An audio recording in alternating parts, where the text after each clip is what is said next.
Hello friends, అందరూ ఎలా ఉన్నారు? ఇది day 5 video. Day 5 in Alleppey. మనం అలిపిలో ఏం చూసాం, ఏం చేసాం అనేదే డే 5.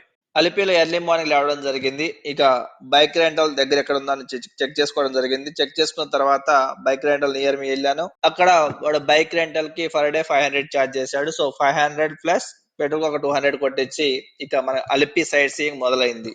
అందులో మేము ముందుగా వెళ్ళింది అంబలాపుర శ్రీకృష్ణాలయం. ఈ అంబలాపుర శ్రీకృష్ణాలయం అలిపి నుంచి దాదాపు ఒక హాఫ్ అన్ అవర్ టైం అయితే పడుతుంది. డిస్టెన్స్ వచ్చేసి మనకి ఒక 15 కిలోమీటర్లు ఉంటుంది. కాబట్టి మనకి రావడానికి పోవడానికి ఒక గంట సమయం పడుతుంది. అలాగే టెంపుల్ చూడడానికి మనకి ఒక ఎంత లేదని ఒక హాఫ్ అన్ అవర్ నుంచి 1 అవర్ టైం అయితే పడుతుంది. టెంపుల్ పెద్దగా ఉంటుంది, కానీ లోపల స్వామివారి గర్భగుడి అనేది చాలా చిన్నగా ఉంటుంది. అలాగే స్వామివారి కూడా చిన్నగా, విగ్రహం కూడా చిన్నగా ఉంటుంది. స్వామివారిని మొత్తం పసుపు తోటి అలంకరించారు. స్వామివారిని దర్శించుకొని రావడం జరిగింది.